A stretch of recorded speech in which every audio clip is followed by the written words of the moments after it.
Agnes, mute yourself.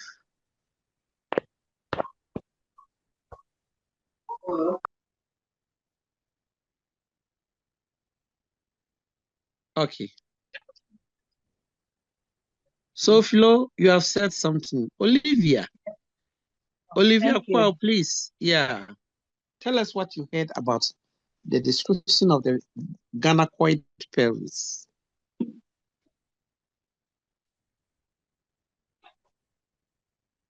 Please go ahead. Anybody? Hey. Anybody with a description of the gynecoid pelvis? Yes, sister. Yes, let's hear you. Please, I'm Preaching Rosemary. I'm Preaching, so, yeah. We said that the pelvic is a base-like structure that is situated at the below the vertebra, which is a base-like structure that is situated at the vertebral column, and then immediately after, below the fifth lumbar vertebra. And then we said it functions as it supports the weight of the body. And then it also creates a cavity for other organisms. Organs, sorry. And then we talked about that makes up a pelvis. We said we have two innominate bones, one coccyx and then one sacrum. That's build up a pelvic. And then we said the innominate bone is made up of three bones, which is the ilium, the ischium, and then the pubis. Okay, and the pubis, yes. Sister, that's what I can say. And then we said the ilium is made up of the ilium is made up of it's a smooth comb.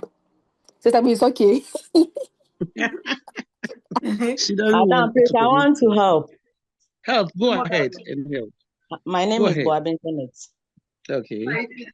Madam, please, we talk about the bones, and we said that the bone divided into 4 bones, and we have the 2 innominate bones, the sacrum and then the pelvis, the coccyx. And we said that the 2 innominate bone is divided into 3, which is the ilium, ischium, and then the pubis. And we also go ahead and talk about the ilium. And we said the ilium, it has a crest, which is called the iliac crest. That's the flare upper portion of the 2 innominate bones. And then we said that when you go posterior to the ilium, we have 2 projections. The first one is called the posterior superior iliac spine. And 2.5 centimeters below, we have the posterior inferior iliac spine. And when we come anterior, we also said that we have the anterior superior iliac spine, and the 2.5 centimeters below, we have the anterior inferior iliac spine. And we said the iliac spine, it have 2 surfaces. The medial surface, it has a concave shape, and that concave shape is called the iliac fossa, which is smooth in surface. And when you go posterior, it also have a rough surface which attached itself by the gluteal muscles.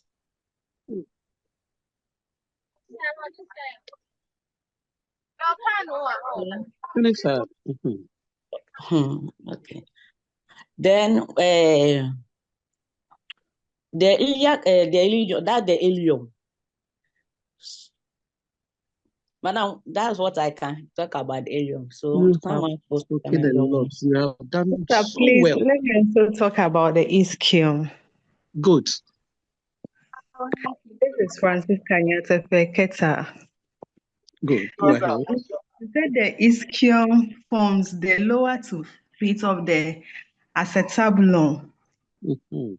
and it has a thickened portion which is irregular in shape and is known as the ischial tuberosity upon which the body rests when sitting.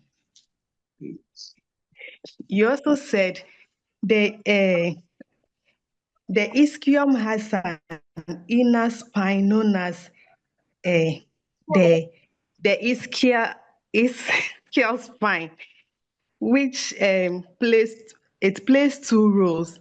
One is it divides the greater and lesser sciatic notch, and it also helps the ischium also help the fetal head to rotate during delivery.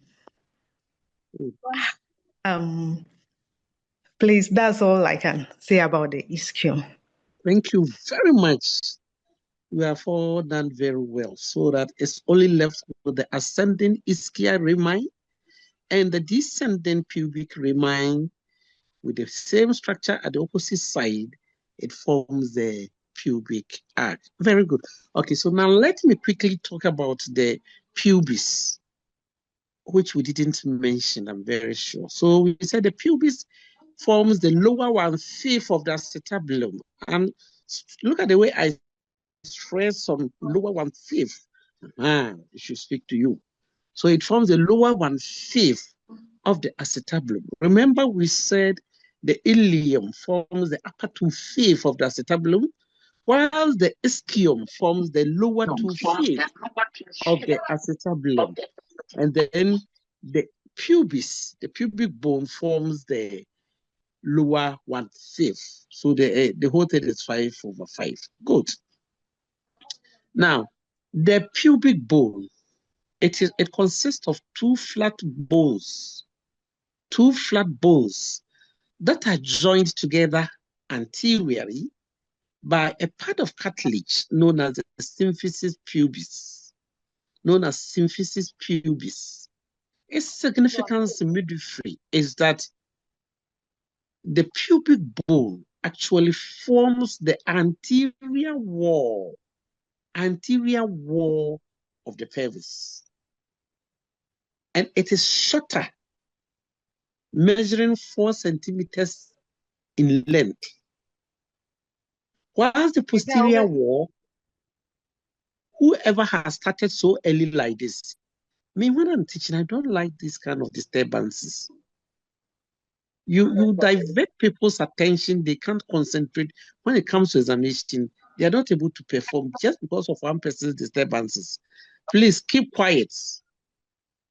The one making noise, you have started too early. Please stop and pay attention. Josephine Inkum, be careful before I put you in the waiting room. Josephine Inkum. Okay.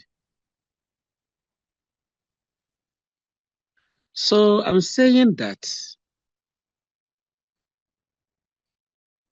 the pelvis, the pubis, some people say os pubis is the same pubic bone.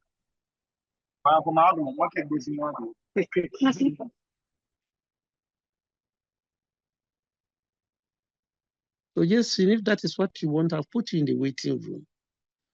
I've already warned you. If you start like this, you are disturbing the class. I don't like that. Don't do that. You.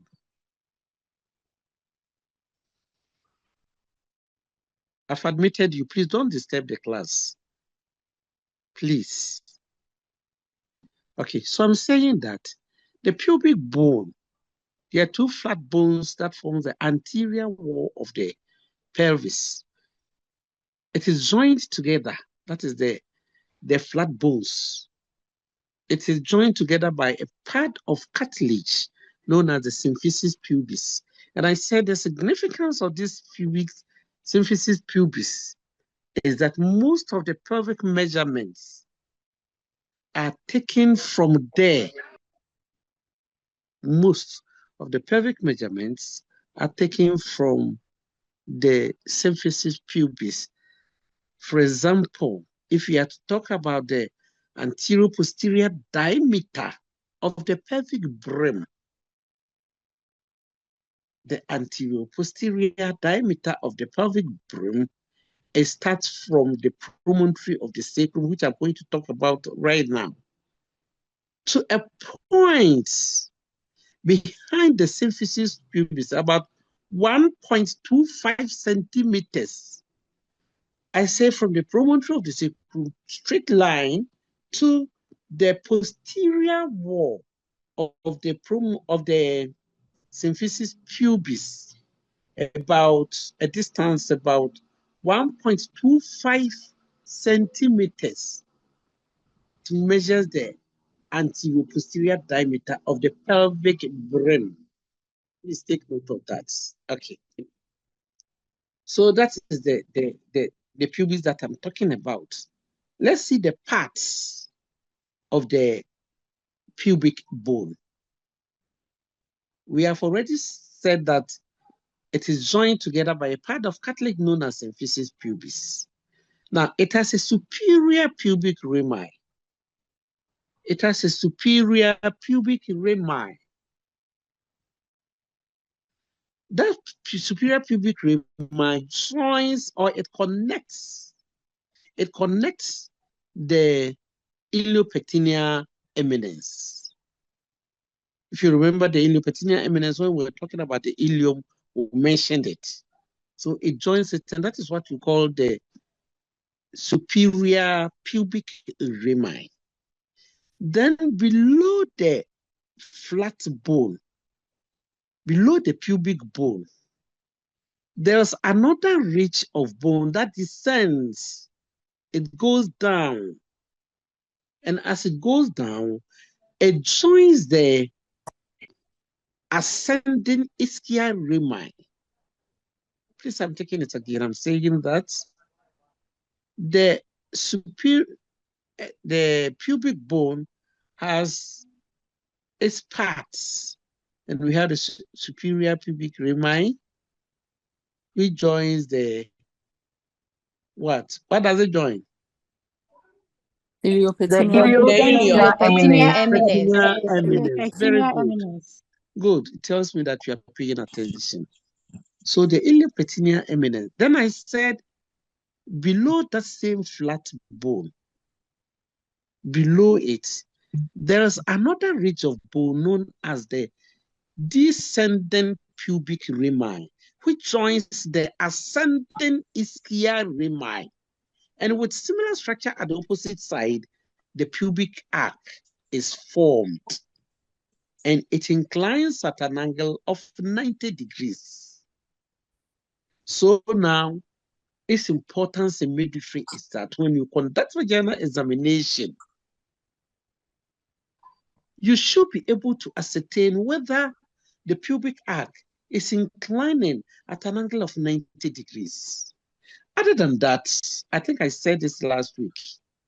Other than that, what will happen is that if the angle is below 90 degrees, for example, it's 60 degrees, as in the case of android pelvis, in that case, it will affect the passage of the baby through the birth canal, especially during the second stage of labor.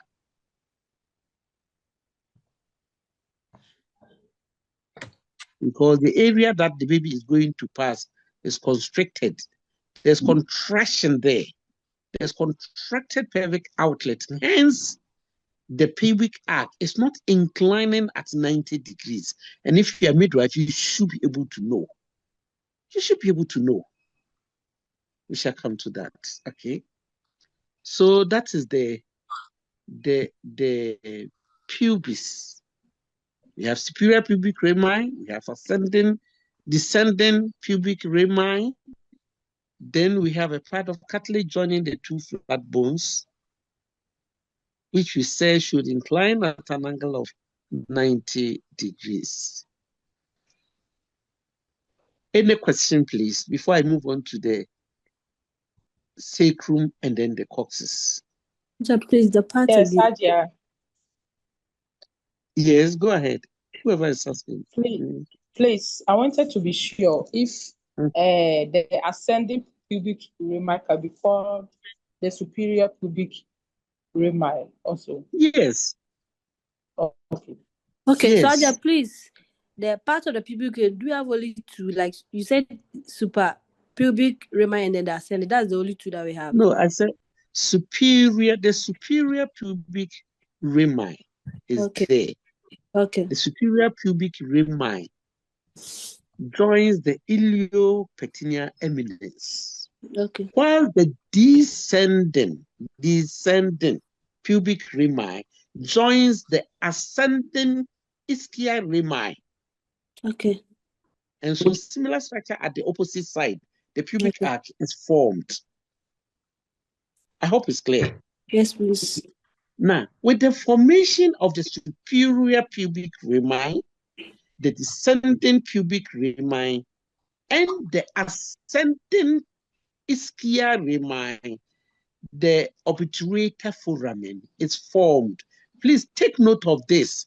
Sometimes it appears in objectives and it's like students don't know which one to choose. HAJIA, But please it's so take it clear. again. It's so simple. Please, can you take it again, please? I'll take it again. Okay. I'm talking about the formation of what you call obturator foramen. Please, the one who projected the pelvis, the other project it right now. Project the pelvis, and then let's see if they can appreciate it well. So I'm saying that the formation, because sometimes we can ask you, which of the following bones of the pelvis constitutes the formation of the obturator foramen? In fact, it is for the passage of nerves, blood vessels, and lymphatic. And in fact, it is obturator nerves. They pass through the obturator foramen to supply the pelvis with nerves and other blood vessels. So I'm talking about the formation of the obturator foramen. It is, I said it is formed by the superior pubic rami superiorly, then the descending pubic rami, of course, the ascending ischial rami is also part. They constitute the formation of the obturator foramen, which is the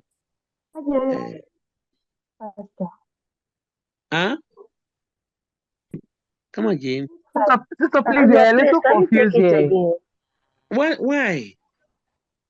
So The HAJIA, please, I ascending want and to descending. Stop, please. So if I the formation understand of the obturator foramen. The network is breaking. It consists of the superior pubic rami, then the ascending pubic rami, then the ascending ischial rami. Descending. No. Descending. Descending pubic rami. You said the superior pubic rami, the descending pubic rami, then the ascending ischial rami. Am I correct? Ischial spine. Yes, you are right. Thank you. No, ischial rami is not spine. Ischial rami, yes. Yes. Thank you. As simple as that. As simple as that.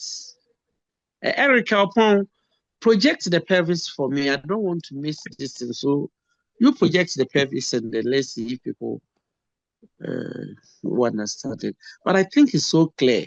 We have all seen pelvis before. We have handled pelvis before. So just more that hole, that foramen that you can see between the superior pubic rami and then the descending pubic rami and ascending ischial rami. That is what we are talking about. It's called the obturator foramen. It is for the passage of obturator nerves and is covered by obturator muscles. So that is it. Let's continue. Let's continue. In fact, when you see it physically, you realize that the descending pubic rami and the ascending ischial rami are one bone. I mean, are fused together. It is one bone. But ideally, there are two bones that are coming together. You see it to be one bone, but you can clearly see that there are two bones because one is descending, one is ascending, and they meet and it forms the opposite side forms the same thing, and then the pubic arc is formed, which inclines at an angle of 90 degrees. Okay, let's move on to the sacrum. Please picture the pelvis from posteriorly. The posterior wall of the pelvis is formed by the sacrum. True or false? True. True. True. True. True. It is true. True. Nothing is going to. True. Yes. True. True. Okay, let's continue. So I'm saying that the sacrum forms the posterior wall of the pelvis. It is made up of 5 sacral bones that are fused together.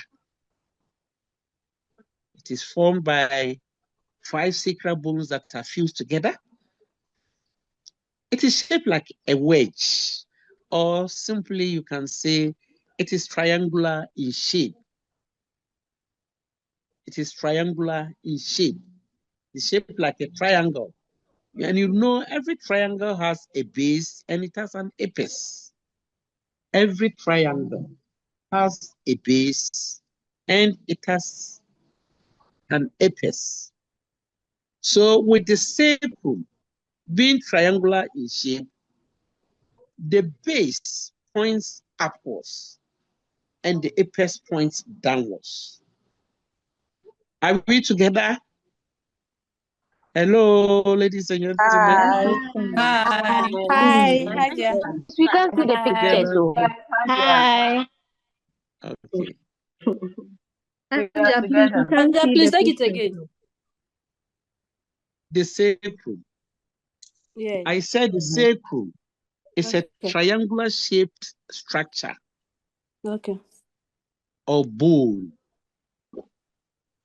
that forms the posterior wall of the pelvis. What are the vertebral bones forming it? The sacral vertebra. The sacral 5 sacral vertebrae forms the sacrum. Superiorly, please, I'm using the prefixes superior, inferior, anterior, posterior, lateral. I told you every organ that we ask you to describe, that's how you go by it. So that the layperson can easily identify that structure you are describing. So the sacrum, I said superiorly. It is joined by the 5th lumbar vertebrae. Please take note of it. The first sacral vertebrae joins the 5th lumbar vertebrae to form the lumbosacral joint. To form the lumbosacral joint. If I were you, I would write it down. At least you jot it down in your notes so that you can remember. Ajay, please take it again. Yes. Which one? Okay, take your time and follow it again. Anja, please take it again. I'm taking it again. Okay. I'm describing the good. Somebody has the pelvis is there. Good. I'm describing the sacrum. Have you all seen the sacrum? Yes. Okay. Okay. And I'm saying that the sacrum forms the posterior wall of the pelvis. In fact, it measures 12 centimeters deep.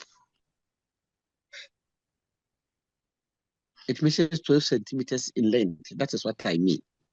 While the anterior, we said it measures 4 centimeters, the pubis. But posterior, the sacrum, that forms the posterior wall,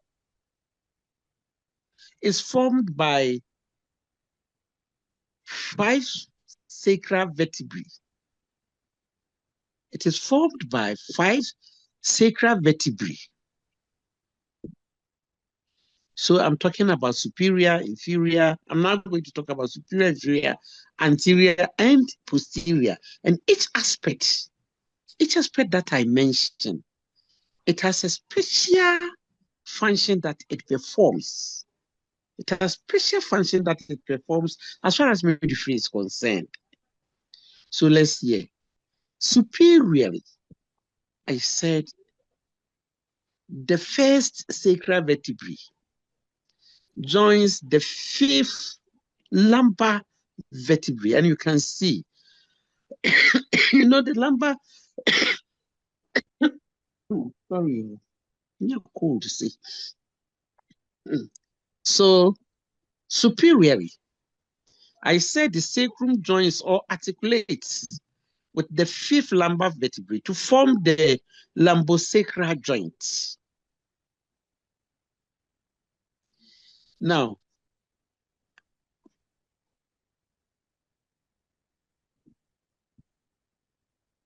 the anterior part of the first sacral vertebrae, where it joins the 5th lumbar vertebrae, has a projection.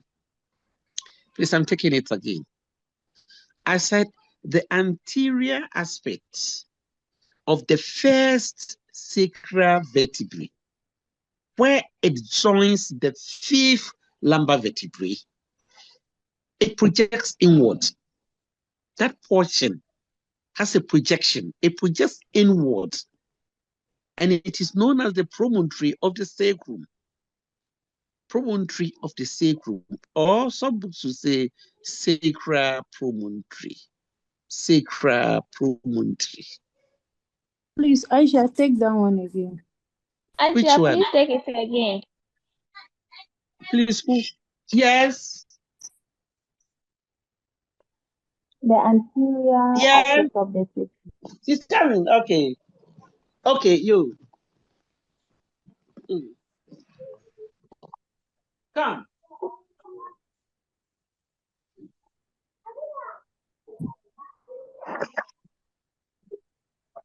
Oh, wait. Please, he said that with the anterior aspect of the first sacral vertebra, where it joins the 5th lumbar vertebra, it projects inwards to form the promontory of the sacrum. HAJIA, am I lying? You are right. You are right.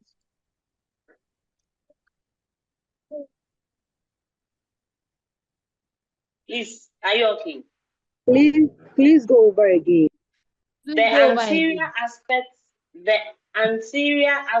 of the first sacral vertebra, where it joins the 5th lumbar vertebra, it projects inward, then to form the promontory of the sacrum. Of the sacrum. Thank you very much. You're welcome. Yes, that is it. Is it clear, please, ladies and gentlemen? Is it clear? Can I continue? Oh, my dear, I'm saying, oh, what she said, she's right. I'm saying that you see the, I don't know. Oh, but I think it's so clear. Look at where the diagram, look at the diagram. The anterior aspect of the first vertebra, where it joins the 5th vertebra. We want the continuation. You see, the anterior aspect, you see, yes, it projects inward. Then it projects inwardly. That's projection. It forms the promontory of the sacrum. Exactly, that is it. Of the sacrum. Yes, it forms the promontory of the sacrum, or the sacral promontory. You can choose to call it sacral promontory or promontory of the sacrum. I hope it's clear. Look at the blue line where they have used the blue marker, where the blue marker is ending. That is the promontory of the sacrum. Now let's continue. Let's see what is its significance in midwifery. That makes degree midwifery a little bit different, quite different from how to call it, diploma, right? Because we go into details.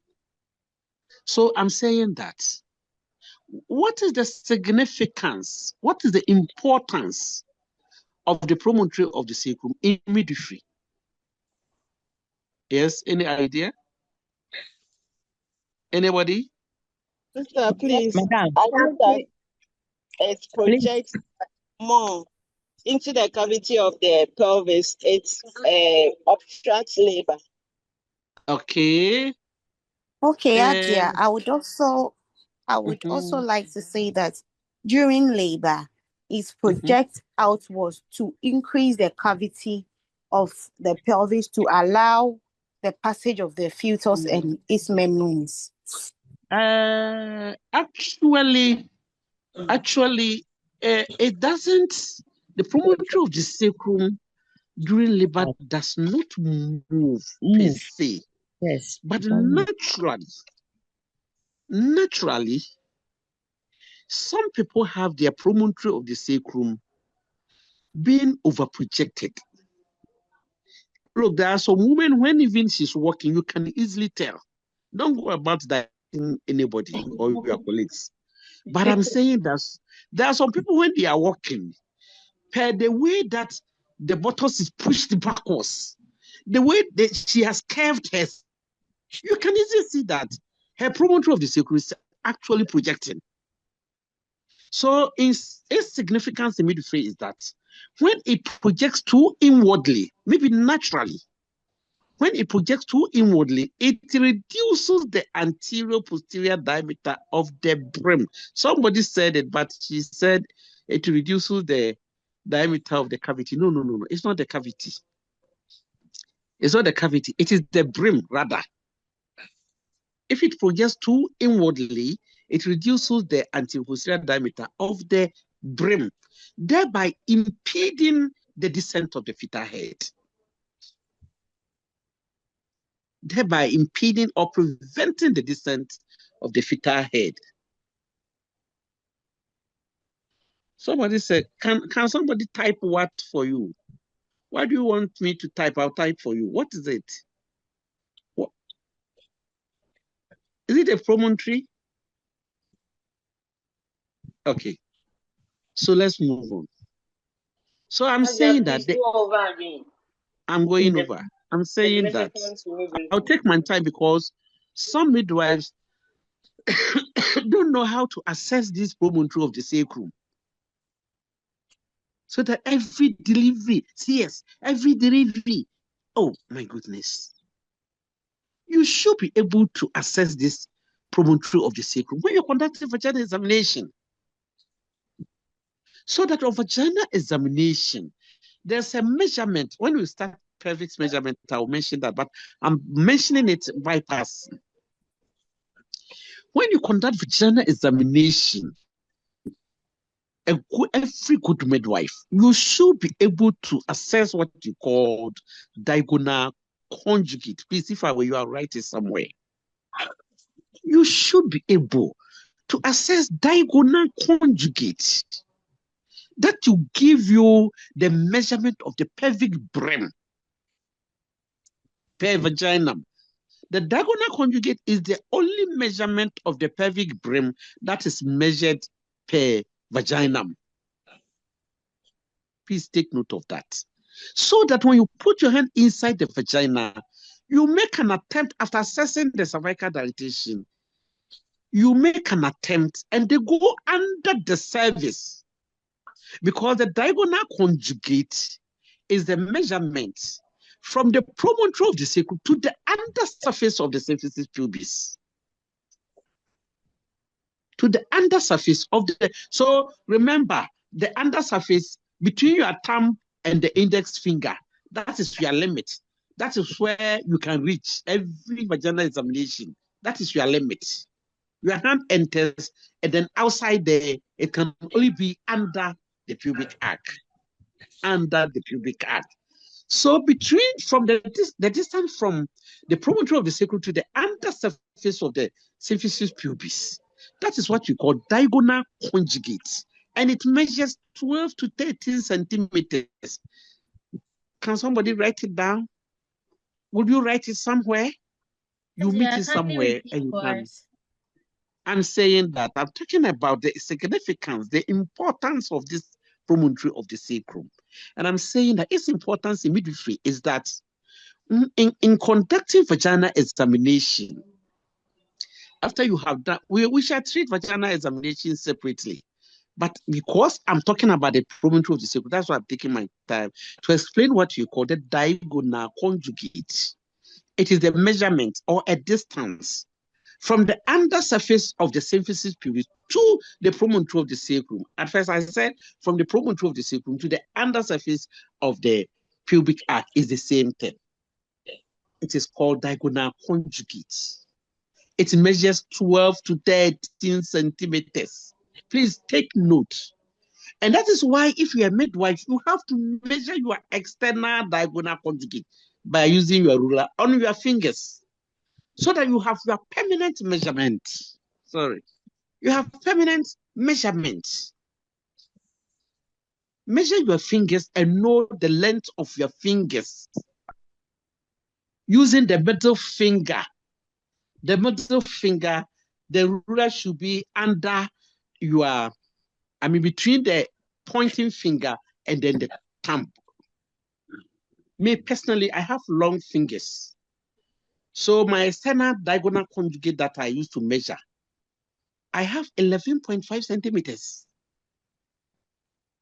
11.5 centimeters, and that has been my measure. So I have long fingers. So that now that I know that the diagonal conjugate measures 12 to 13 centimeters.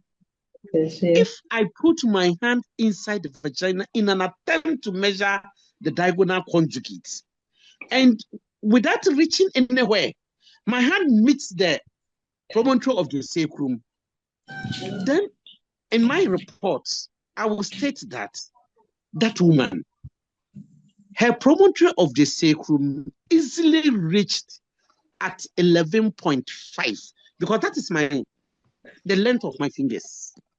That is my measurement. So that I will say, promontory of the sacrum, I'm talking about the woman that I've just examined. Her promontory of the sacrum easily reached at 11.5. Meaning that her promontory is projecting. It's projecting too inwardly. And that's why my hand could easily hit it. Now, it tells me that if I allow this woman to deliver her vagina, either she's going to sustain second degree tear or third degree.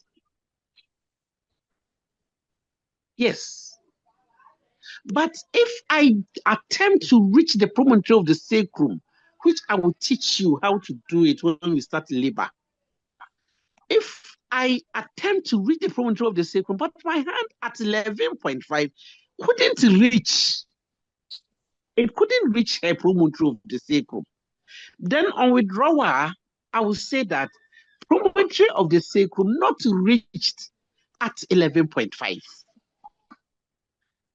Meaning that if my hand at 11.5, I couldn't reach the promontory of the sacrum of the woman, then it tells me that her promontory is not projecting.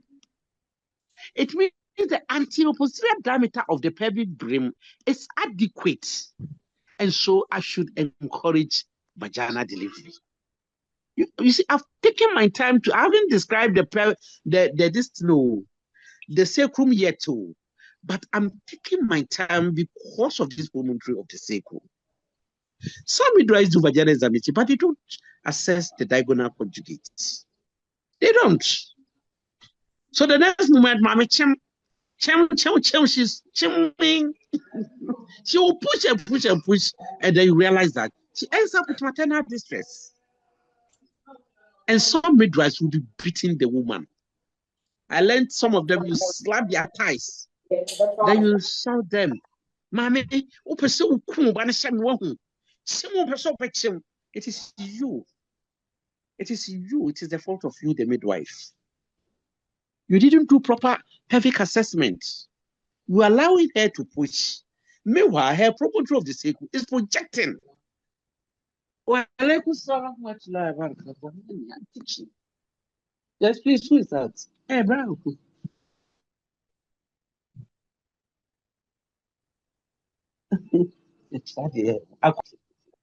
You see? Meanwhile, you didn't do proper assessment of the pelvis. You didn't assess the adequacy of the pelvic brim where the baby will have to enter. Now you are slapping the woman's thigh. You are shouting at her. Is it her fault? It is rather the fault of you. You should have identified it. Thank you very much. So let me describe the sacrum. Is it okay? Is it okay? I'm sure majority of you haven't ever checked there. They haven't measured. You haven't measured your Yes, please, fingers. it's okay. Come again. It's okay. Yes, please. You don't yourself, your diagonal conjugate, your final measurement of your fingers that you use to assess the diagonal conjugate. What is the measurement? What did you get so far? What centimeter have you been operating with? Obviously, say to yourself, you haven't measured your fingers. Tell me, I haven't done it. I'm not going to do it. We haven't done it. haven't done it. We haven't done it. I'm not going to do it. Yes, we haven't done it. We haven't Please done talk it. for yourself, not all of us. Thank you very much. Thank you very much for I've teaching not us. done it before. Okay. Hey, Thank you wait very there, you have much. cut us. Okay. Ajia, So, thank you. Ajia, please, so hello, Ajia. yes, So madam. please, when you check and it's a setting, it doesn't mean that you are hurting the client. Yes. You see, because some of us we have big fingers. Yes, no, please. if you measure, the least you can get is 12.5. You won't read that 13 though. 13. The least, please. yeah. Now, the least you can get is 12.5. Yes, no matter how long your fingers are. Okay. Thank you. So try to measure it so that you don't inflict undue perineal tear on the patient. Don't do that. Yes. Don't do that. Sometimes we hurt them. Yeah. Thank you, Ajia. Thank you very much. Yeah, welcome. So we have been hurting our patient, and so that those of us who are fond of shouting at patient and then slapping their thighs and that kind of thing, you will stop. It should be the thing of the past. It's not the making of the client. It's not the making of the client. It's you rather didn't do your assessment well. Okay, let's move on. So now the sacrum. So superiorly, we have spoken about the promontory of the sacrum. Let's see the anterior or inferior. So it should be superior, inferior, anterior, posterior, then lateral. Then we are done with the description. So inferiorly, the sacrum joins the first coccygeal bone to form the sacrococcygeal joint. I'm saying that inferior. Please, those of you who don't have severe varus, look for severe varus, because you cannot understand and appreciate midwifery and enjoy it like the way I enjoy midwifery. I enjoy it so much. Midwifery, the papa. Yes. The papa. Yes. Yes. You see, I like it. I like midwifery. You see. Yes, so I'm saying that inferiorly, the sacrum joins the first coccygeal bone, the coccyx. It joins the coccygeal bone, and its importance in midwifery is that During second stage of labor, the coccyx tilts backwards. It tilts backwards to increase the anterior posterior diameter of the pelvic outlet. Take note. During second stage of labor, the coccyx, per its joints, per its articulating surface with the last sacral vertebrae, it tilts backwards. It goes up back. It causes what we call the give. It causes the give of the pelvic outlet, which will increase the anterior posterior diameter of the pelvic outlet to facilitate the passage of the baby's head through the pelvic outlet. So that is the significance of. I'm talking about sacrococcygeal joints. I said it is formed by the last sacral vertebrae, that is the fifth sacral vertebrae, and then the first coccygeal vertebrae. And I said that its importance in midwifery is that during second stage of labor, this joint, this sacrococcygeal joint, the coccyx moves backwards. It tilts backwards. And when it tilts backwards, it increases the anterior posterior diameter of the pelvic outlet to facilitate the passage of the baby. So those of you in the delivery suite, if you had observed closely, you see that when it gets into second stage of labor, that is where the patient will be shouting the more. Some of them will complain, they can complain and directly said, me too, poor, me too. She's complaining of the coccyx. Look at a whole bone moving backwards. Can you imagine? Now what that will boom our men. Oh, bonus. Hey, very serious.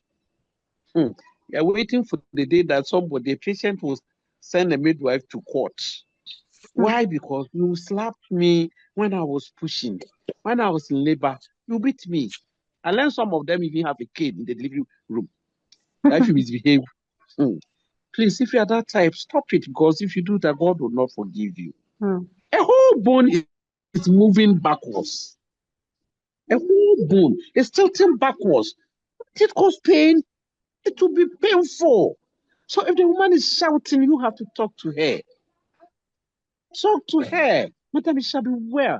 Is there your baby's head that is pressing? You see, it shall be well. Your coccyx is pushing backward, even though she may not understand what the coccyx is. But at least say something for her to understand that a whole bone is moving backwards, and it is a natural phenomenon. And so she shouldn't worry. It shall be well. Madam, you say you are in pain.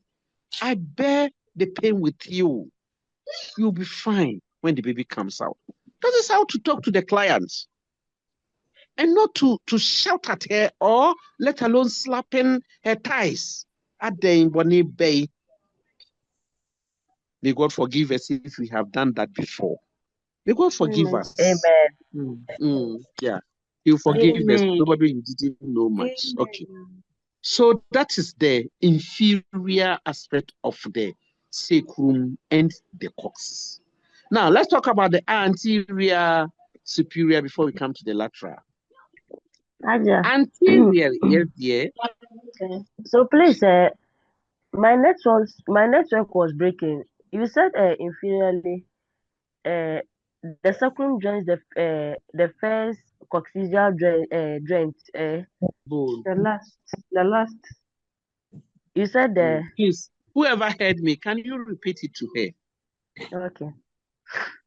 So please, HAJIA said that inferiorly, it joins the first coccygeal bone to form the sacrococcygeal joint, which tilts back during labor to increase the AP diameter, also known as the give of the pelvic outlet. Did you get it? Okay, thank you. Okay. That is it. Okay. So that is it. Can I continue? Can I move on? Yes, So anteriorly, Yes. Anteriorly, the sacrum is concave. Anteriorly, the sacrum is concave, and it is known that concavity is known as the hollow of the sacrum. The hollow of the sacrum. Okay. Let's see the importance, the significance of this hollow of the sacrum. The importance of this hollow of the sacrum, the sacrum is concave. Okay. It's concave. That's what I said. Okay. And I'm talking about its importance in midwifery. The importance of this hollow of the sacrum is that the fetus, please pay attention. Oh, somebody said we should write the inferior aspect. What have you been doing? Please pay attention, concentrate.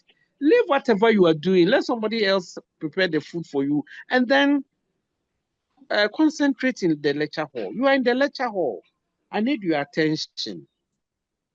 I need your attention, please. So I think it's clear. The lady also explained it. So let's move on. Other that won't finish the pelvis today. So I said the anterior aspect of the sacrum is concave, and it is known as the hollow of the sacrum. The hollow of the sacrum, right? Let's see its importance in midwifery. The significance of this hollow of the sacrum is that it is where the baby hides its face during the second stage of labor. The baby, you see, as tiny as it is so sensible. So the baby hides its face in the hollow of the sacrum. That is one importance. Now, another importance of the hollow of the sacrum is that it also increases the AP diameter of the cavity. It helps to increase the anteroposterior diameter of the pelvic cavity. Now, talking about as the baby hides his face in the hollow of the sacrum during second stage of labor, remember the colon, the rectum, it is also lying in the hollow of the sacrum. Yes, that's where the hollow of the sacrum, the rectum is also lying. The rectum, the colon, is also lying in the hollow of the sacrum. Therefore, during first stage of labor, if you do vaginal examination and you know how to do VA properly, you feel if the rectum is loaded with feces, you feel it. Yes. You feel it, yes. And when you feel it, after assessing the cervical dilatation, if it is not up to 6 cm, then you have to give enema, plain water enema, to clear the rectum so that the woman will empty the bowels. Other than that, those of you in the delivery suit, you bear me out. Other than that, what will happen is that, remember, I said baby is coming to hide its face in the hollow of the sacrum. Sacrum means a rectum, physics, iron main. What do you think the baby will do? Please, I want your contribution. What do you think the baby will do? Baby is coming to hide its face in the hollow of the sacrum. With his face. Rectum is there. Rectum is there. It is loaded with feces. It is in the second stage of labor. What do you think the baby will do? The baby will suffocate. The baby will suffocate. It wouldn't suffocate. No. Yes. It wouldn't suffocate. When it is feeling suffocated. It will smear the feces on his face. Yeah. It will come again. It will force the feces to come out. Great. Thank you very much. Thank you very much. It will use that beautiful, yes, it will use that beautiful soft face to sweep, to clear the feces out. And that is what the babies do. And then you people say first twin. You say first twin is coming, give me toilet room. Who gave you that name? Who said you should name it first twin? Who said it is called first twin? It is not a twin. It is physics. It is fecal matter. Baby is coming to hide the face in the hollow of the sacrum During the first stage of labor, you did the V. Cervix was not up to 6 cm dilated, yet you didn't give her enema. Baby will clear the rectum by herself or himself. Yes. Use the beautiful face and then sweep the feces out. That is why in managing second stage of labor, in some of you have to clear feces before the baby comes out. And sometimes too, you don't clean it well, and baby will use the face and the mouth and the nose are all smeared with feces. Oh my goodness. Hey, the one who is making noise, don't let me put you in the waiting room. Tell her, please, she's your colleague. Tell her she should stop what she's doing.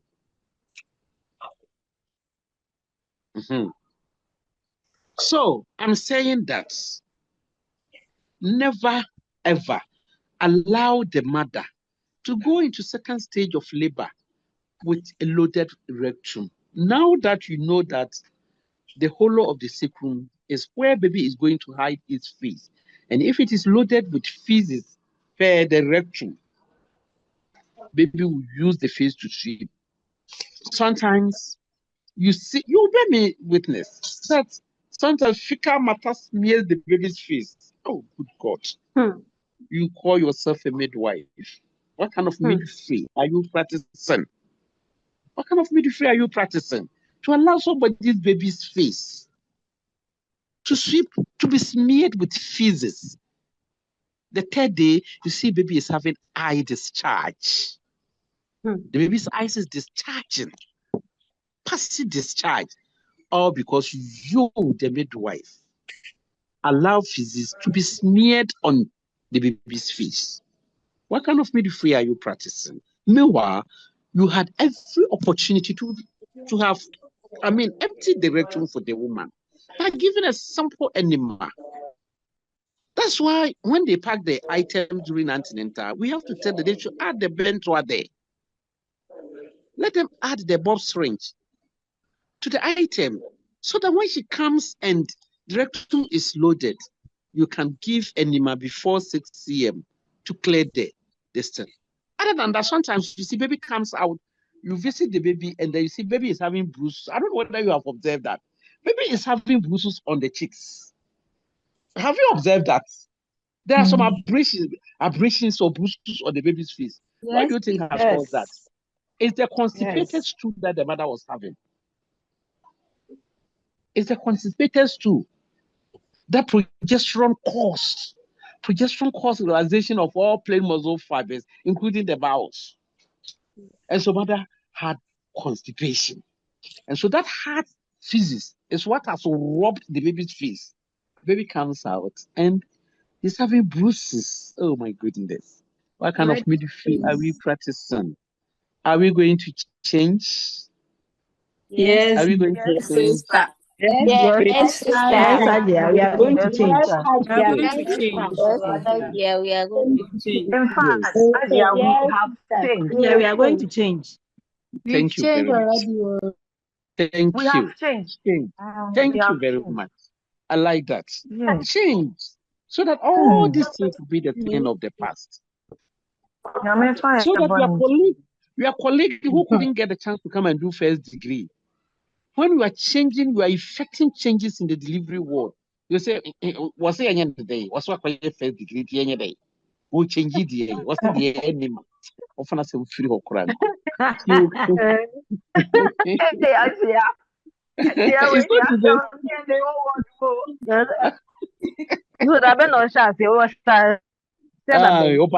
Oba da benya oba catch you say.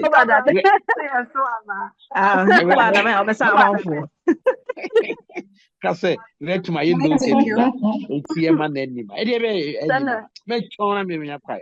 For degree ni pay bit na. Oba started that bay. Now very effect changes. She doesn't want it's not easy to change. So I hope. Thank you very much, madam. Hello, dear. Please, what should we put in the enema for it to help us empty the rectum? Water. Oh, plain water. Just plain warm water. It's a plain water. Warm water. To be warm. a little bit warm to be there. I mean, to match with the body temperature. But that's how the client will see you. So let's know who cry. Now this is examination answer. Yes, it is when you do V. You know the possibility. Do the V, you feel it. You feel it, yes. Especially if it is constipated. Yeah, You it's feel considered. it. Yeah, When you it's feel that. constipated. The rectum is fat. You feel that the posterior vaginal wall is roughened, it's Yes. irregular. Okay. Please, HAJIA. It's full of I fluids. use manual Please, removal. HAJIA. Hey, manual remover. You put your hands inside. Please, what of you if you use your fingers to melt it? Removal. Oh, but we are saying that. Yeah, the manual remover they are talking about is like her hand will be in the vagina, and then she will be sweeping the feces out. Okay. That's what he's trying to So, say. but it will be painful. It will be painful. It will be uncomfortable. For the patients, you see. Yes. So we are saying that just give the V one bob uncomfortable, then you add trained that one. enema, and it will clear the Enema will be So the that is best. the anterior. Let's move on. So posterior. Thank you very much. Yeah, welcome, dear. So posteriorly, the sacrum is roughened. Posteriorly, the sacrum is roughened, and it is for the attachment of the gluteal muscles. Please, I have all these things in the slides. Me right now, I'm not having any book with me. I'm not having. I've taught for more than 30 years, so I don't have to be using it. Wow, mashallah. Oh yeah, alhamdulillah, alhamdulillah, alhamdulillah. So I want you to be like the way I'm also teaching, so that when you finish, you can come to the classroom and help us. Inshallah. Yeah, I want you to come and help us. You do your masters, and then you can come and teach us. Okay. Hello. Hello. Yeah. Hi. Yeah, because there are a lot of points that there are a lot of points. Yeah, there are a lot of points that I'm giving you that are not in the slides. Okay. You can't find that. Yes, you can. A lot of points I'm adding that are not in the slides. That's why when I'm teaching, I don't want people to be disturbing the group. So that there are some points you can jot down. Okay, let's see the posterior aspect of the sacrum. It is roughened, and it is for the attachment of the gluteal muscles. Period. The posterior aspect of the sacrum is rough, and it's for the attachment of the muscles of the buttocks. As simple as that. Let's see the lateral side. The importance. Yeah, you gave us only two. The importance of the back. Yeah. No, yes. The back. You said the one that is yes. I said the fetus hide its face. And then I said it increases the anterior diameter of the cavity. Okay. I said that. Now, posteriorly, the sacrum is roughened. It's rough, and it's for the attachment of the gluteal muscles. Let's see laterally, the lateral side.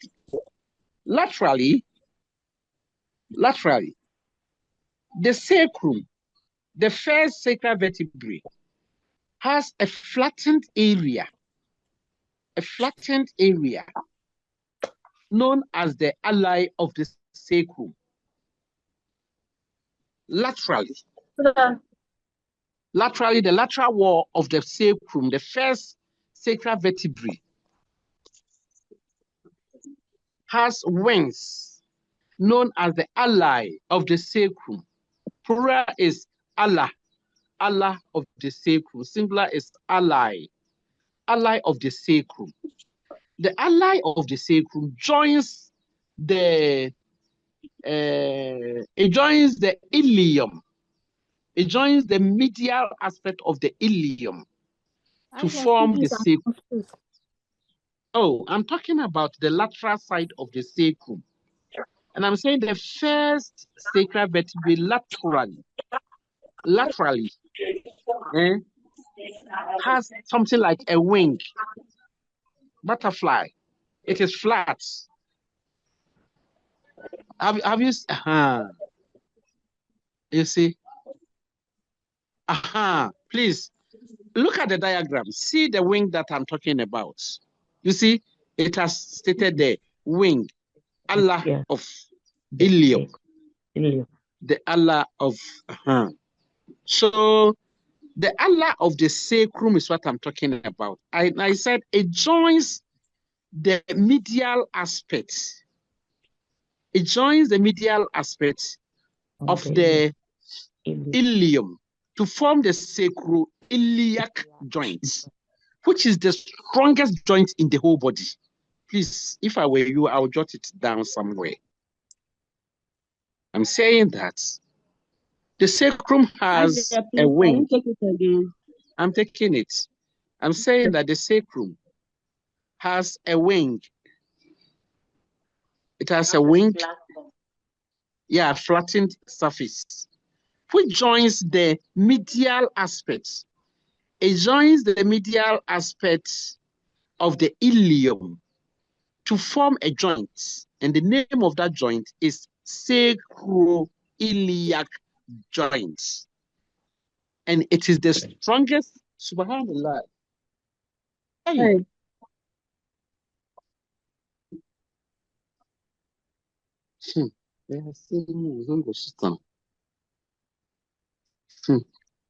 It joins the ilium to form the sacroiliac joint, and I said it is the strongest joint in the body. Can I continue? Yes, please.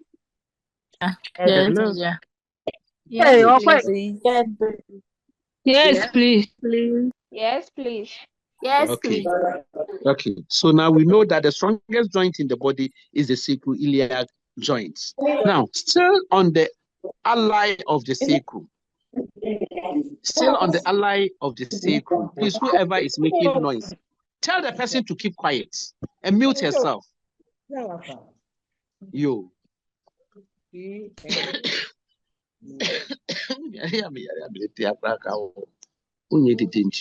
Okay.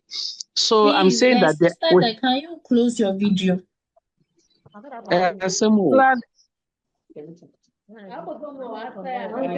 Please mute yourself and close your video. Please put them in the waiting room. I think they are not ready to distracting us a listen. lot, are they? It looks that they are not ready to listen to. They don't want to be part of this thing.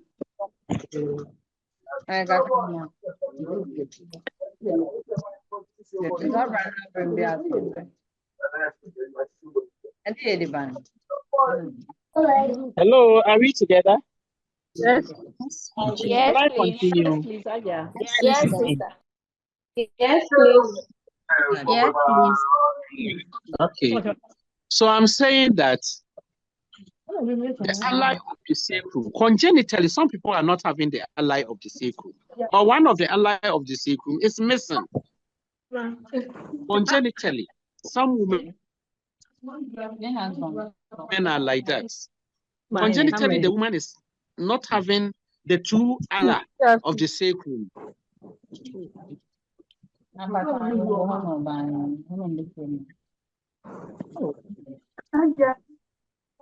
Can you put them in the waiting room, please? I've muted them because I want them to get this information. They will meet it somewhere, and so I'm muting them one by one. If they unmute and make noise, then I'll put them in the waiting room. Okay. So I've muted all of them. Whoever dares unmute and start making noise, then I'll put the person in the waiting room for good. Okay. So let's continue. I'm saying that congenitally. Josephine income. Be careful, eh? Josephine income. You.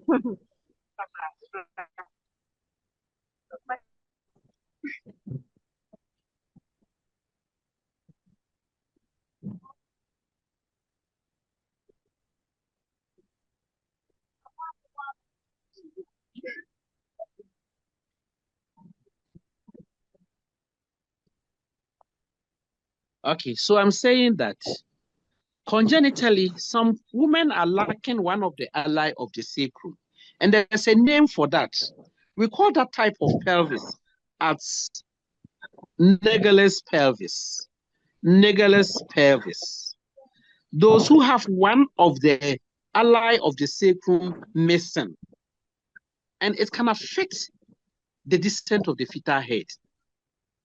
And then when such people come, please, the name of the I said Naegele's pelvis. Naegele's pelvis. Yes.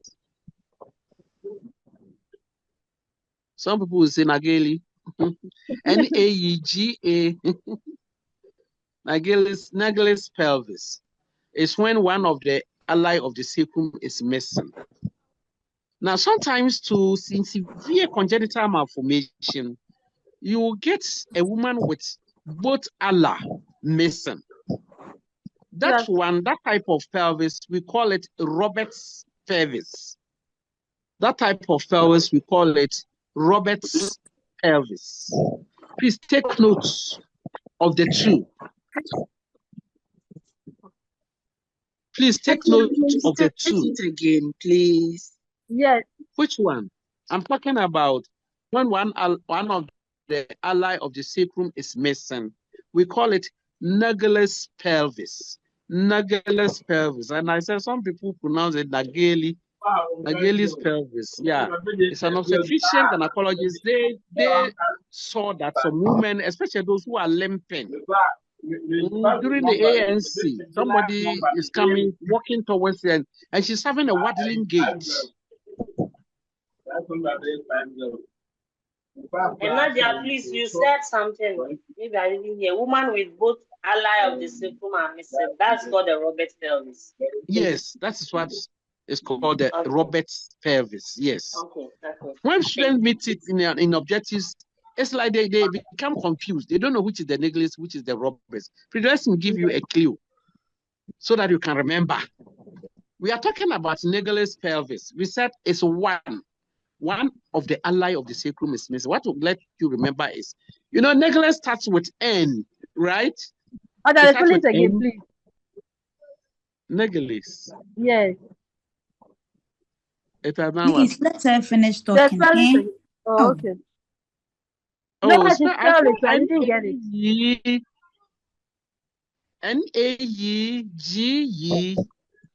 Naegele's. Naegele's pelvis.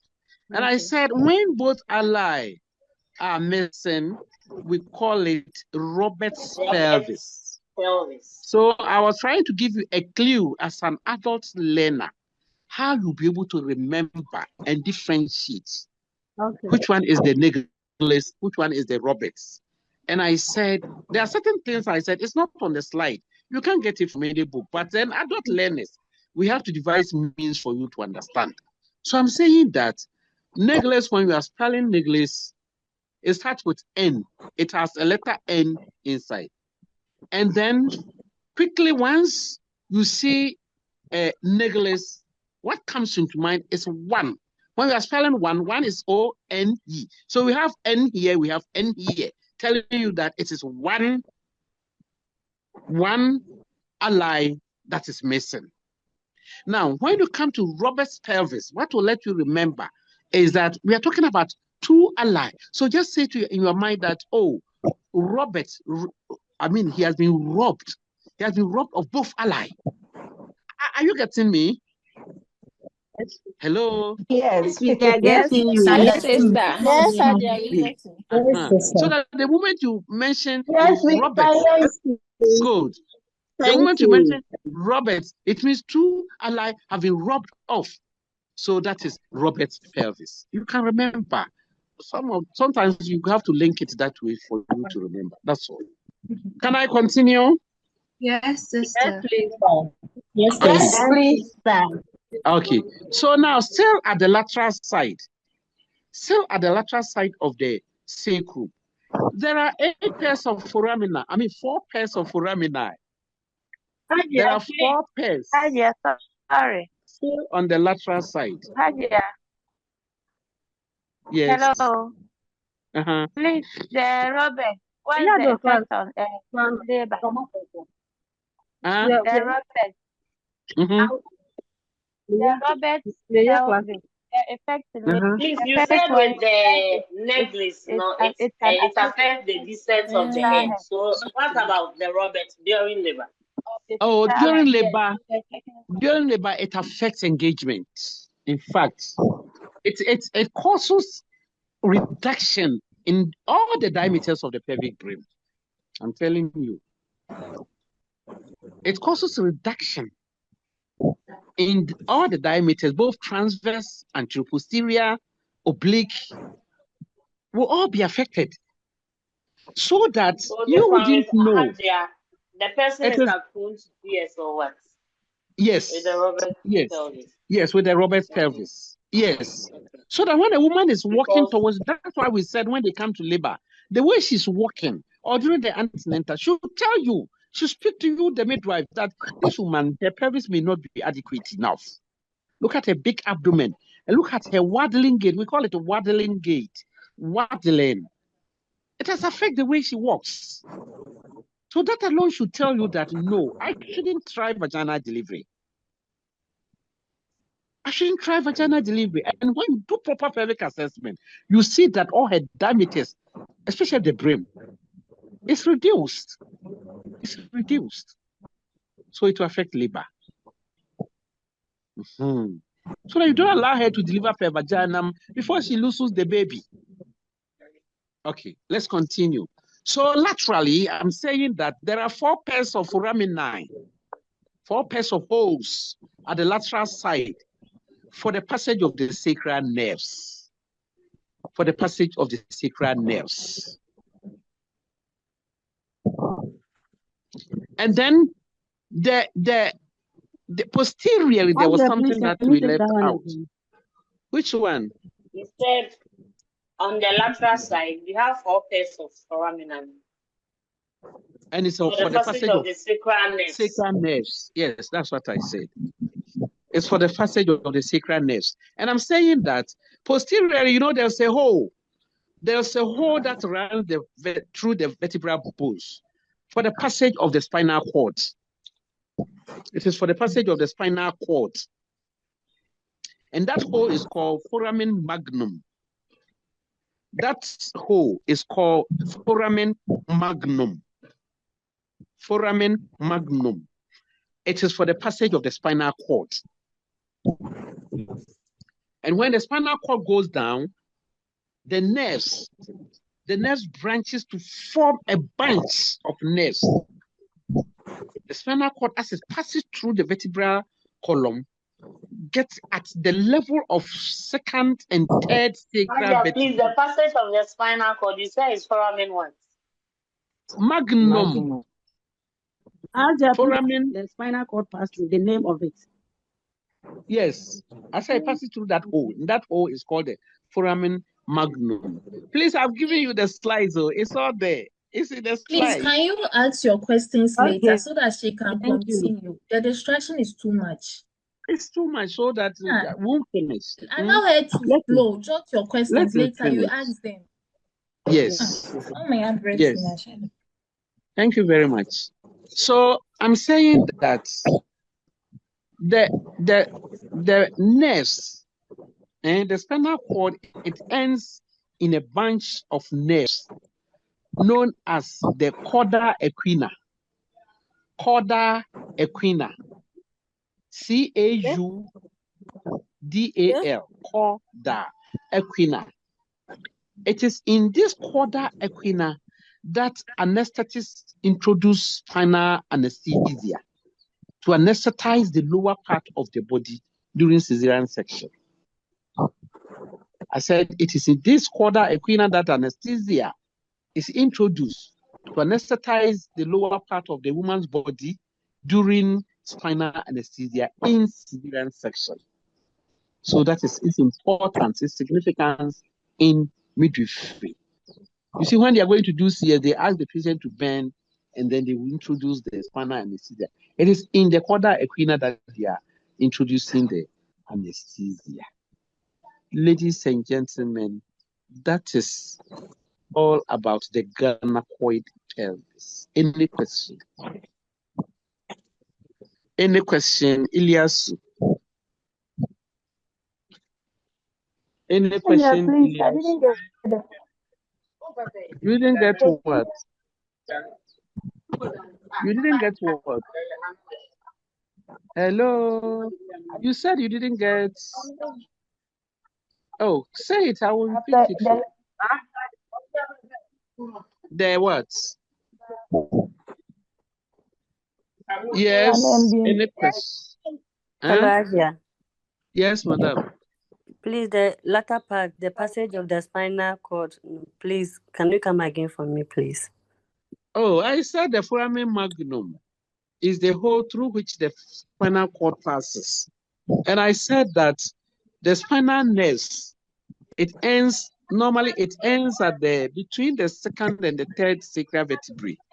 And it forms a bunch of nerves known as cauda equina, through which spinal anesthesia is introduced during CS.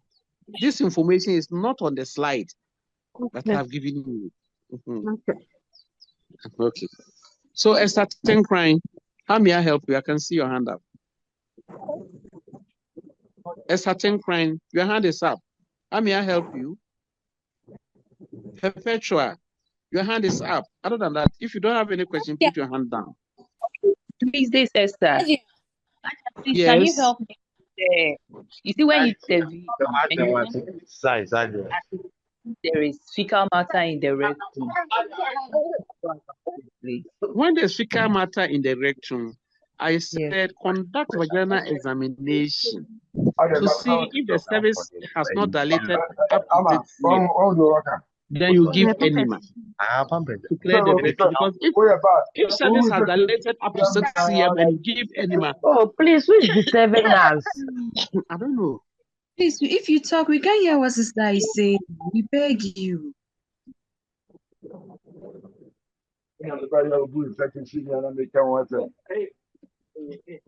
That's why this person, they have put her in the waiting room. Still talking at her background.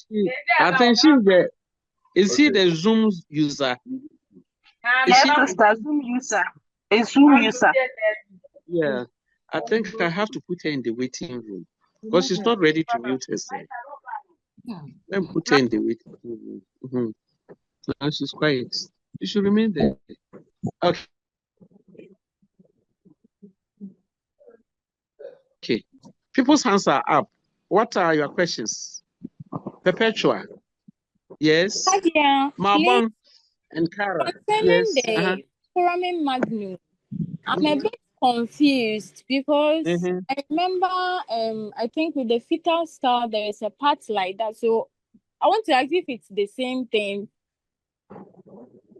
That is coming from the fetal skull. The it doesn't hang, magnum. and it's the same foramen magnum. It doesn't hang there. It doesn't end there at the fetal skull. Okay. It doesn't end there. It goes down through the vertebral column. And that's why we say it's called foramen magnum. Thank you. It's the same foramen magnum. Okay. Any more questions? Jamila Said. Jamila. Jana, please, I want to know the measurement of the sacral brim during vaginal examination. You want to know the measurements? Please, my HAJIA. I said I want to know how to measure the sacral brim during vaginal examination. What you need to do is, please, I will take you through vaginal examination proper. But let me teach you small so that we can finish with this one. Because I have another class with other group. I think you are seniors. I'm going to teach them abnormal midwifery. And I don't know the time now. But what happens is that when you put your hand inside the vagina, you assess the cervical dilatation. You assess molding, you check the membranes. Your hand is still inside the cervix. But then in checking the diagonal conjugate, you bring your hand out of the cervix and go under the cervix. Okay. You go beneath. under the cervix, like you're going up to see if you can reach the promontory of the sacrum. If your hand touches it easily, once you know your measurement of your finger, you can come out to say the woman's promontory of the sacrum is projected to, those with projected promontory of the sacrum. I'm telling you, you put your hand there, you won't go not even 2 cm.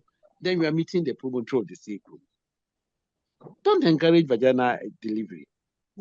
Other than that, you sit down and do bottom tailor. You will tear proper. Second degree and third degree, you have to prepare to theater, which is the biggest loss. So that is it. I don't know whether I've answered your question. Have I? Saida, have I answered you? Yes, That's good. madam. Okay. Thank you. Hello, Asia. Okay. And is it Angelina? Yes. Yes. Asia, Please go ahead. please Asia, please, about I have a the question. sacral promontory. Okay, go ahead. Let's say a woman deliver during delivery, then you assess and realize that the sacral promontory projects inwardly. Will it affect the subsequent deliveries? It depends on Like first delivery. It depends on the size of the baby and the head. The baby. Yes, it depends on the size of the fetal head and the subsequent babies. You see, like, let me give you a typical example. Some women are short, their shoe size is below 4 cm. Are you getting it? And such short women, such short women, hardly would they go in for a short man. No. They always, what they make to follow a man who is tall. You see? Yes, it's true. So that and you see that if you are sure that you're going in for that tall man, what do you expect your baby to be? The baby will take after the father. The baby is also too big. The baby is tall. You see? So definitely you end up with very big abdomen. And such short women too, their promontory of the sacrum are easily reached without apology to the short ones. Yes. No problem. A promontory of the sacrum is easily reached. And so with the abdomen also being big, the husband is a tall giant man. You don't have to wait. Prepare for CS. Yes. You do, they said, pelvic assessment. You see that her ischial spines are projecting inward. Promontory of the sacrum again. You put your hand there, in no time, you meet her promontory of the sacrum. You want to assess the pubic arc. It can't admit your 2 fingers unless you turn your hands. It can't admit because the pubic arc is also so narrow, so acute. Such a person, don't try vaginal delivery for anything. As you will lose the baby, she will also end up with vesical vaginal fistula. What kind of midwifery are you practicing? Let's do the right thing. I'll Hello, take you HAJIA. through a demo of families when we start labor. Hello, madam. Good afternoon. And please, Good I have a afternoon. question. Go ahead. My question is, when you do B and then in the whole of the sacrum, when you find out that there is feces in the rectum, sometimes the feces are very hard to the extent that you trying to use your 2 fingers to push it out. It cannot be possible. So in that case, what will you do? Because I've encountered the same issue before. We are Like saying after that doing when the you try enema, to you do the enema and then still sometimes unless the head crowns that you see that the feces are coming out and it's very, very, very hard, constipated stool. and we are saying that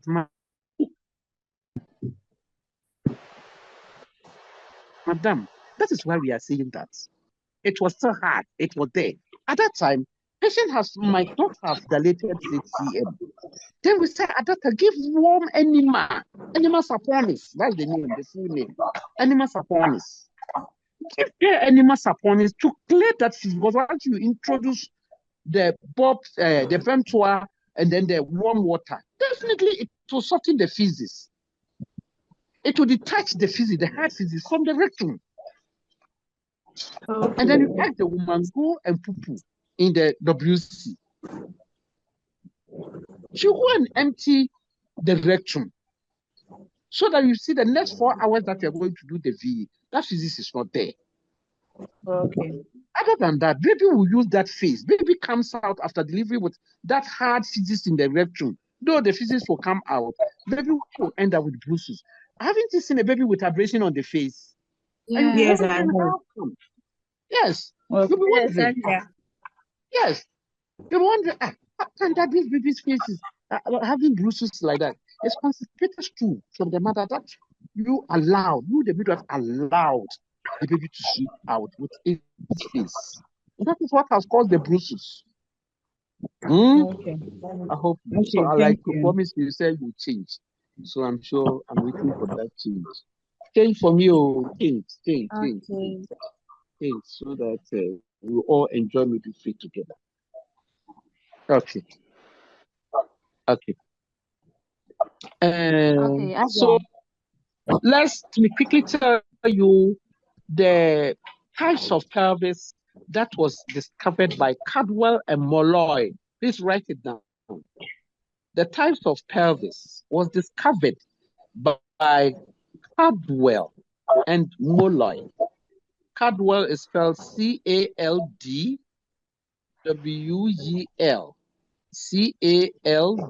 CALD, and Molloy is capital MOLLEY.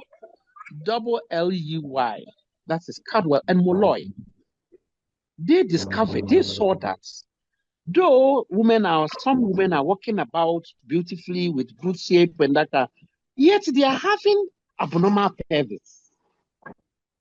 Yet they are having abnormal pelvis that can affect their labor. They made that discovery. And so we have other types of pelvis. And that is, what are they? I think you know them. Let's brainstorm. Let's brainstorm so that those who are feeling sleepy will be awake. Adia. Gynecoid pelvis. Adia. Gynecoid pelvis We is have one. Android. platyploid. Please Anthropoid. let me Android mention your name. and If platyploid. everybody, Platyploid Gynecoid pelvis. pelvis Who and please, platyploid one at a time. We are just pelvis. making noise. Please One keep at a time. quiet. if you decide, Yeah. if everybody talks at the same Adia. time, who will listen to the Please, other? we Let have me call you. Sisters, gynecoid. one at a time. We can't hear So let me anything. call you. Let me mention your name before you talk. Other than that, the class is noisy. Okay. Jafar Amamata. Jafar Amamata. What are the types of pelvis that you know? Jafar, talk.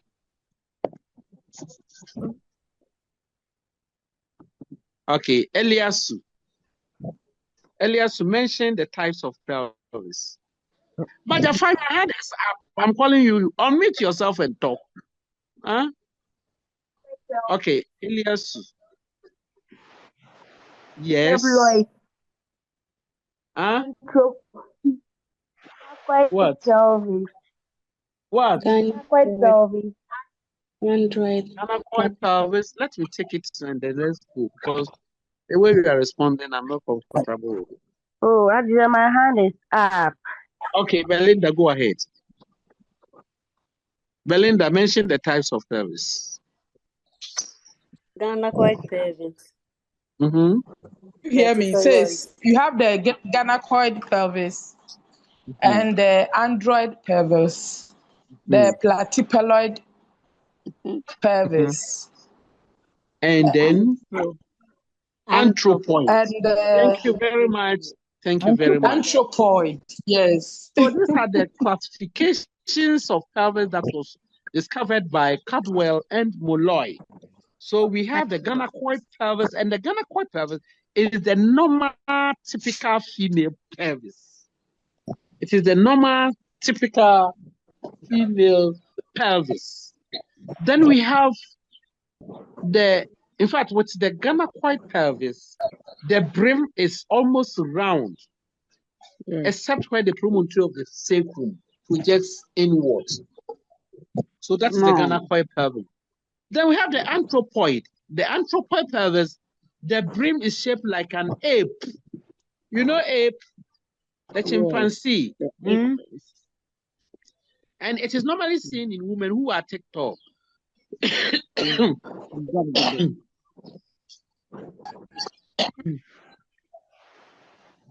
It is normally seen in women who are giants. Don't be diagnosing people, they will beat you. So, but if you see a TikTok woman, you know she's having, it's likely, not always, but most of the time they are having anthropoid pelvis. The brim of the anthropoid pelvis is like that of an ape. And the ape is what I said, the big chimpanzee, a HAJIA. So that is it. Then we have the platyploid. The platyploid, the brim of the platyploid pelvis is shaped like a kidney or a bean. It's a bean shape, or it is shaped like a kidney. So it has a longer anterior posterior, no, it has shorter anterior posterior diameter and then wider transverse diameter. That is the platyploid pelvis. We yeah, mommy. Awo yeah, mommy. Why?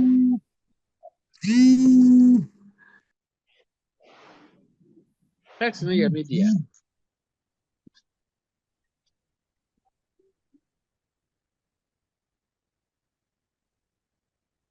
So that is the platyploid pelvis. Then we have the android pelvis. That is the male type of pelvis. A typical male type. So it means that some women are walking about, but they are having male pelvis. And if you are midwife and you are not able to identify it, that's why you force her to deliver through the pelvis with her big abdomen. Nothing spoke to you that the way her abdomen is, you do V, and you see that the ischia spines are projecting. Why? Because the brim of the android pelvis is shaped like a heart. It's like a heart shape. So definitely look at the way they draw hearts. So definitely she's having a contracted pelvic outlet. So knowing your findings in vaginal examination is very, very important. It's very important. So that is it.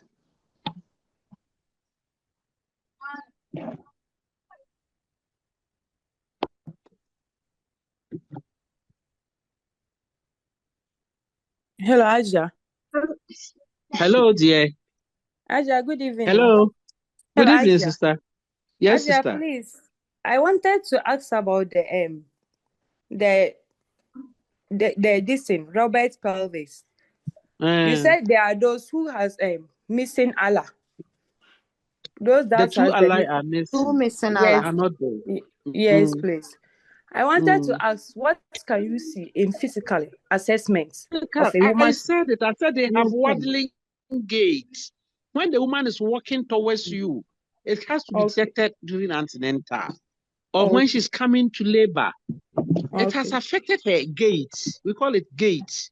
And I said she's having a waddling gait. Where waddling gait is, she's not having a straightforward way of walking. Okay. She's waddling. Okay. I thought that one was the Nagel pelvis. Nagels too, they walk like that, but if it is Robert, it is exaggerated, abnormal way of walking.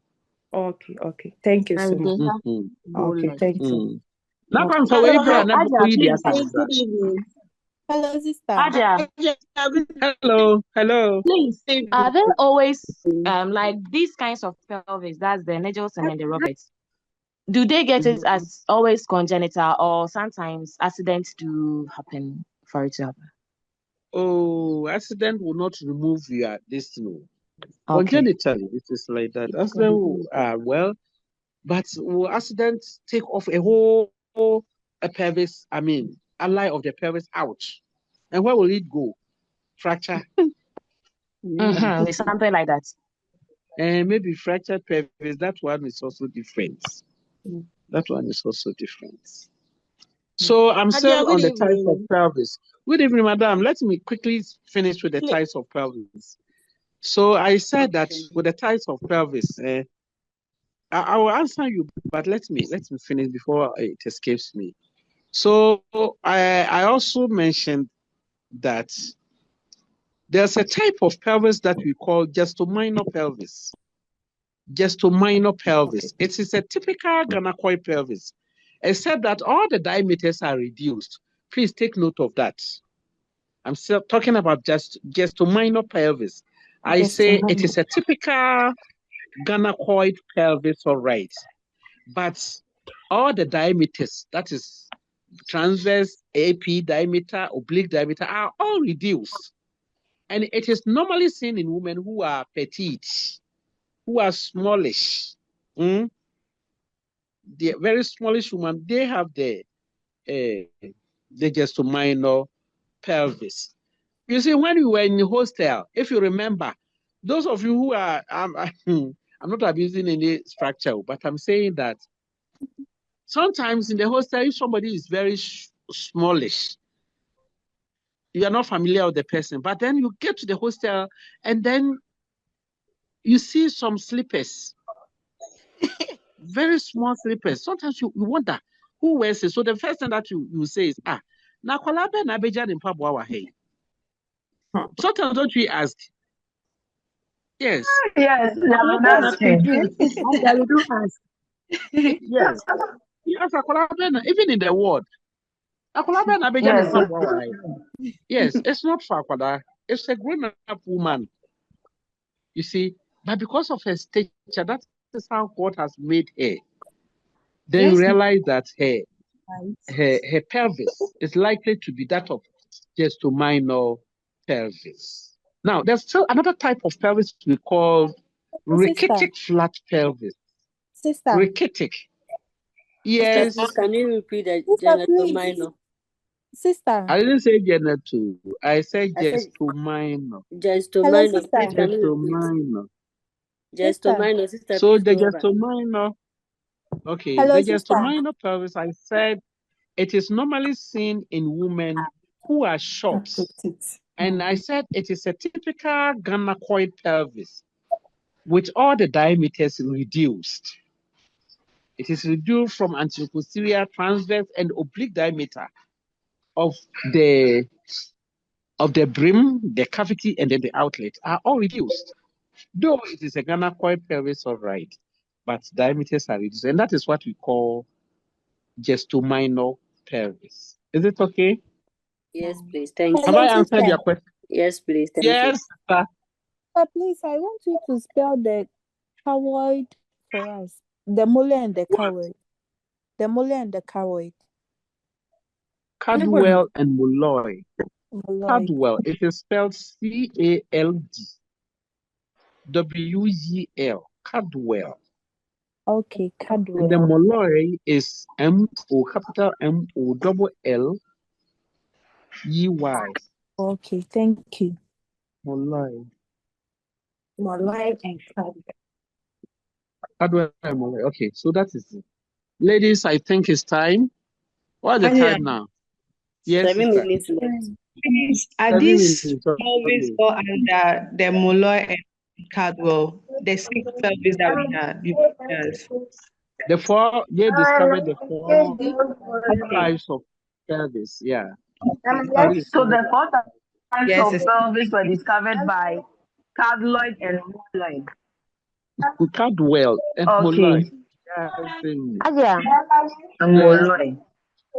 HAJIA, please, you mentioned rachitic pelvis. They didn't allow me to finish with this, so I've also stopped. Yeah, I said rachitic. I said rachitic flat pelvis. It is as a result of lack of some vitamins, vitamin D. And normally, the rachitic flat pelvis, that one is not congenital. It is an acquired type of pelvis. It's not congenital. So that when the girl child is lacking certain nutrients, so that during your antenatal or postnatal clinic, do educate the mothers that they should take good care of their girl children. I mean, if you have a girl child, they should take good care of their girls. Because if the girl lacks those nutrients or vitamins that will help her pelvis to develop, and then unfortunately for that girl, she enters into a trade, a work that allows her to be carrying heavy loads, the KIA people.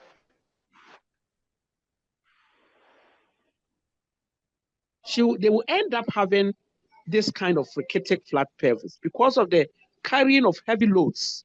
It compresses on the vertebral column, and then the pelvis is, in a way, is getting flattened. So you educate them to take good care of their girl child. And then there's a type of pelvis we call Malaysian flat pelvis. Malaysian, it is seen in some type of brides. Please, it's all in the slide, so you can read it on your own. Now your question. HAJIA, Yes, please, with the stominal pelvis, he said it is found in those who are smallish. Yes. So I wanted to ask, is it with achondroplasia or those who are just smallish naturally, not achondroplasia? Achondroplasia, they have all diameters reduced though, but achondroplasia sometimes they can deliver per vagina. Oh, okay. Yeah, achondroplasia sometimes they can deliver per vagina. Okay. So with the gestominal pelvis, it is with those who are smallish. Yes, women who are small, who are petite. The word that the books are using is petite. Women who are petite. Yes, who are petite. Yes, who are petite. They have petite, smallish. Short or smallish. Smallish, yes, yes. They tend to have gestominal pelvis. Thank you. You're welcome. HAJIA, good evening. Hello. HAJIA, good evening. Good evening, sister. Please, I'm having some confusion here. You know, when the woman is pregnant, she will be having that kind of waddling walking when because of the relaxing, because of the hormones. Please, with the platypaloid. Oh, I think somebody is on the floor. Please finish. Somebody is asking a question. All you know, I think I have to meet all. The question was, you see, when the woman is pregnant, because of the Please, I'm muting all of you. I'm muting everybody so that if you want to talk, raise your hand. Please, I'm the one talking, Mercy. So I'm muting everybody, so unmute yourself and ask your question. The noise is too much. So if you can hear me, whoever is on the floor, mute yourself, unmute yourself and then talk. Unmute yourself and talk, please. Yes, go ahead, Osables. Unmute and talk, please.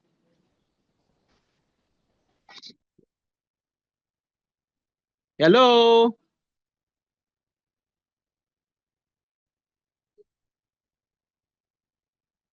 Go ahead, please. Osables. Unmute yourself and talk.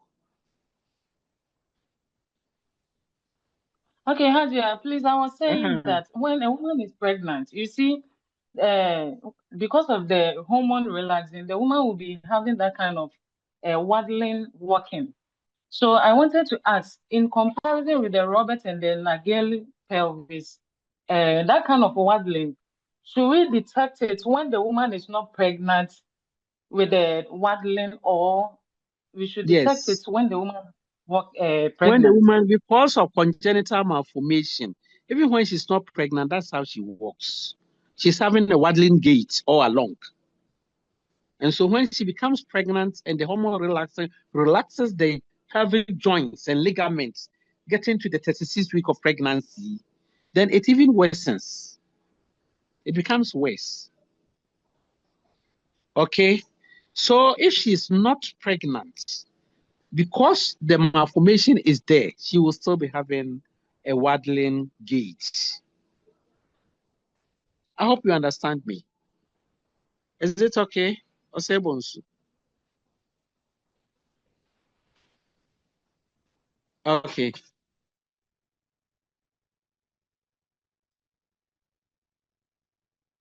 Okay.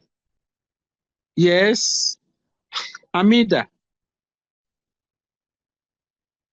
Whoever wants to ask a question, go ahead. I'll mute and go ahead. Okay. Yes. Yes, please go ahead.